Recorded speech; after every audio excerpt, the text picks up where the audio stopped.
ካናዳ ወርልድ ካፑን አዘጋጅቶ ደጋሽ ሆኖ ቢወድቅ አይደብርም? እኔ ራሱ ይደብረኛል። ማን ሳውዝ አፍሪካዎች ዛሬ ወደቁ። ምን ደስ እንደሚል ታውቃላችሁ?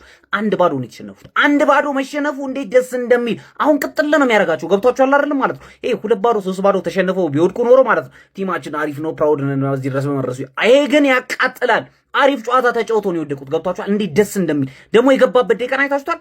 እንዴት ነው ደስ ፍጥ ነው የሚለው እናቴ ትሙት። የሚገርም ሄትዋች እኔ እንደዚህ አይነት ሄትዋች ራሱ አይቻላቅም። ማን ካናዳ ይገባቸዋል። እነዚህ ምን አተበና እንደ አስቧል። አሁን እንዴት ነው ሳውዝ አፍሪካን 16 ውስጥ የምናየው? ማን እናንተ አይመጣቸውም። እነዚህ የሆነ ቢጫ ምናምን ብራዚልን ለመሆን ይሞክራሉ። መላጦች እንዳለ መላጦች ተሰብስበው ግን ይችላሉ። አንተ በጣም ይችላሉ። የፈለገ ሄትዋች ቢያደርግባቸውም ትንሽ ይችላሉ ማለት ነው። ግን ማለት ነው ወደቃቸው ማን ይሄን ሄትዋች ማለት ነው። ይሄንን ሄትዋች አሁን በካናዳ ነው ያሟሟኩት ማለት ነው። ጥሎ ማለፉን ያሟሙቅልን። ሁላችሁም አሜን በሉ። እሺ አሜን በሉ ሁላችሁም። ይሄንን ሄትዋች ያሟሙቅልን።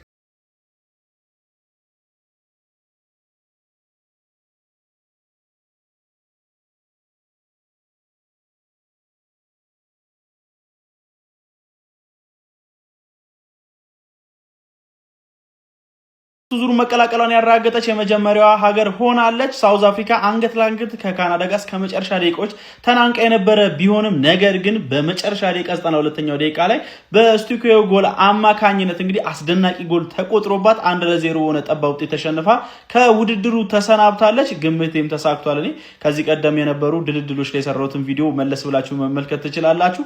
ካናዳዎች በዚህ ጨዋታ ላይ በርከት ያሉ የጎል አጋጣሚዎችን አግኝተው ሳይጠቀሙባቸው ቀርተው ነበር ብዙ ሲቸገሩ የነበረው። ዊሊያምስ በደቡብ አፍሪካ በኩል ጥሩ ሴቮችንም ሲያደርግ ተመልክተን ነበረ።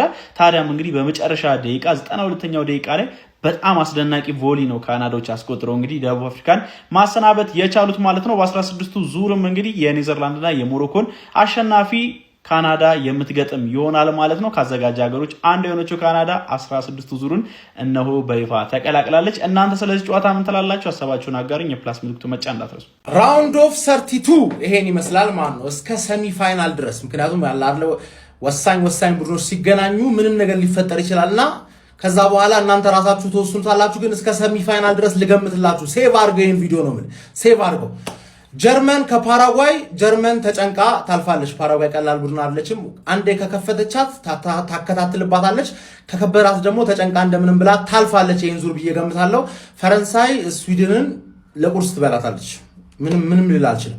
ዛሬ ማታ ሳውዝ አፍሪካ ከካናዳ አላቸው። ካናዳ የመጀመሪያ ኳታርን ያጋዩበት ጨዋታ ነው እንጂ ከዛ በኋላ ያን ያህል አላስደመሙም። ገባለ ሳውዝ አፍሪካ ነው እንደውም እየመጣ ፕሮግረስ እያደረገ በመጣ ቁጥር ቶርናመንቱ እየጠነከረች የመጣችሁ ተጨንቃ የሆነ 1-0 ወይ ደግሞ ኤክስትራ ታይም ላይ ወይ በፔናልቲ ሳውዝ አፍሪካ የምታልፍ ይመስለኛል ማለት።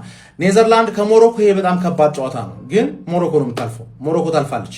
ፖርቹጋል ከክሮኤሺያ እንኳንም በዚህ በኩል አልሆንም ማለት ነው። ገርፋችሁ ልታስወጡ ነው ረባኪ። ፖርቹጋል ከክሮኤሺያ እኔ ክሮኤሺያን ማለፍ እንችል ይመስለኛል። ገባለ ክሮኤሺያን እናልፋለን፣ ምንም ማለት አንችልም። ከዛ ኋላ ስፔን ከኦስትሪያ ስፔን ትለጠልጣታለች። አሜሪካ ከቦዝኒያ አሜሪካ ተጨንቃ ታልፋለች። ሴኔጋል ከቤልጂየም ምንም ነገር ሊፈጠር ይችላል፣ ግን የአፍሪካን ቲም ባክ አደርጋለሁ ሴኔጋል ታልፋለች ትላል። ብራዚል ከጃፓን ይሄ በጣም ከባድ ጨዋታ ነው። አንድ እኩል ነው የሚወጡት፣ በቃ አንድ እኩል ይወጣሉ። ከዛ ኋላ የሆነ ነገር ብራዚል መፍጠር ከቻለች ነው ወደ መጨረሻ አካባቢ፣ ካልሆነ ግን በፔናልቲ ጃፓን ታልፋለች ብዬ ገምታለሁ። አይቨር ኮስት እና ኖርዌይ በቃ ይሄ ነው በቃ ከሁሉም አፍሪካ ሀገሮች በጣም ሬት ማረጋት ከሴኔጋል ማይተናነስ ሬት ማረጋት አይቨር ኮስት ነበረች። ሃላንድን ገጠመች። ከባድ ነው በጣም። ኖርዌይ ታልፋለች። ሜክሲኮ እና ኢኳዶር በጣም ከባድ ጨዋታ ነው፣ ግን ሜክሲኮ በጣም ሶስቱም ጨዋታ ላይ ከባድ ሆና ነው የመጣችው። ኢኳዶር ደግሞ አሪፍ ቡድን ናት ከምትጠብቁት በላይ ማለት ነው። ስለ አንደርዶግ ናት፣ ግን ይሆናል አይደለ ሀገር በሀገሯ የምትጫወተው በሚለው ሀሳብ ባለሜዳ ናት። ሜክሲኮ ታልፋለች።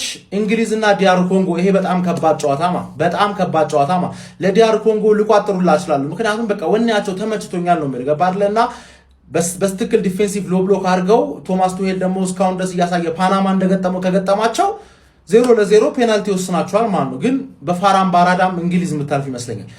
አርጀንቲና ከካቦ ቨርዴ ይሄ ጨዋታ ነው ሰው እንዳለ አንደር ኤስቲሜት ያደረገው ማለት ነው። አርጀንቲና ልታጋያት የምትችለው በሜሲ ብቻ ነው። ገባር ሜሲ ብቻ ማንም ስለማይዘው የሆነ ነገር ፈጥሮ ትገርፋታለች አይነት ኬዝ ሊፈጠር ይችላል ነው እንጂ እኔ ይሄ ጨዋታ 0-0 አልቆ በፔናልቲ አርጀንቲና ታልፋለች ባይነኝ። ገባ አይደለ?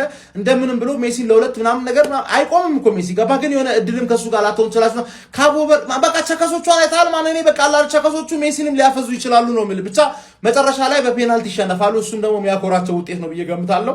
አርጀንቲና ታልፋለች። ከዛ በኋላ ኢጂፕት የተሻለች ቡድን ናት ብዬ ስለማስብ ኢጂፕት ገርፋት ታልፋለች። ስዊዘርላንድ ከአልጄሪያ ይሄ በጣም ከባድ ጨዋታ ነው ለአልጄሪያ ለስዊዘርላንድም ገባርለ። ግን ስዊዘርላንድ አውስትሪያን አልጄሪያ በጣም ተፈታትናታለች። ግን ስዊዘርላንድ የበለጠ ኤክስፒሪየንስ ያሉ ተጫዋቾች አላቸው። ግራኒት ዣካ ብቻ ሳይሆን ሌሎችም በጣም ብዙ ልምድ ያላቸው ተጫዋቾች አሉ። ስዊዘርላንድ ምታልፍ ይመስለኛል። የመጨረሻው ጨዋታ ደግሞ ኮሎምቢያ ከጋና እኔ ጋና ይከብዳታል ብዬ ገምታለሁ። ጋና ይከብዳታል ምክንያቱም አላርለ ለ0-0 ከተጫወተች ነው ተስፋ ያላት እንጂ ኮሎምቢያ በጣም ትላንት በተለይ ካየሁት ከሆነ በጣም የተሻለች ቡድን ናት። ኮሎምቢያ ታልፋለች 1-0 ምናምን ወይ 2-1 አሸንፋማ። ከዛላ ወደ ሰሚ ፋይናል የሚያልፉት ወደ ኳርተር ፋይናል የሚያልፉት ጋር ስንመጣ ፈረንሳይ ጀርመንን ትገርፋታለች። ሞሮኮ ሳውዝ አፍሪካን ታሸንፋታለች። ሳውዝ አፍሪካም ግን ልታሸንፍ ትችላለች። ሞሮኮ ከዩሮፒያን ሀገር ነው እንጂ ከአፍሪካን ሀገሮች ጋር ያን ያህል ዶሚናንት አይደለችም። ብቻ አንድ አፍሪካ ሀገር ኳርተር ፋይናል እንደሚገባ በዚህ በኩል አረጋገጥን ማለት። ስፔን ፖርቹጋልን የምታስቀይማት ይመስለኛል። በቃ በጣም ሲያሳዝን ለሚን የማን ለወንድሜ ሜሲ ስል ምናምን ነገር ሚል እየመሰለኝ ነው። ግን እስቲ እኔ እንጃ አውስትሪያ ለምን ስፔን አልጥልልን ገባር ብጥልልንስ ደስ ይለን ነበር። ስፔን እሺ ስፔን እንበለው በቃ ችግር የለውም። አሜሪካና ሴኔጋል ደግሞ አሜሪካ ሴኔጋልን ታሸንፋታለች። አሜሪካ ባይዘው ፖቺቲኖ የሚገርም እንደ ቡድን እንደ ክለብ የሚጫወት ቡድን ነው እንትን ያለው። ስለዚህ አሜሪካ ኳርተር ፋይናል ሆስት ሀገርም ስለሆነች የሆነ ነገር ታደርጋለች ብዬ ገምታለሁ። ጃፓን ከኖርዌይ ጃፓን ትወጥራለች፣ ግን ኖርዌይ የምታልፍ ይመስለኛል። ሜክሲኮ ከእንግሊዝ ደግሞ አሁን የሜክሲኮ ጉዞ በእንግሊዝ የሚቀጭ ይመስለኛል ማለት ነው። ከዛ ኋላ አርጀንቲና ግብፅን ታሸንፋለች። ኮሎምቢያ ደግሞ ስዊዘርላንድ ታሸንፋለች ማለት ነው።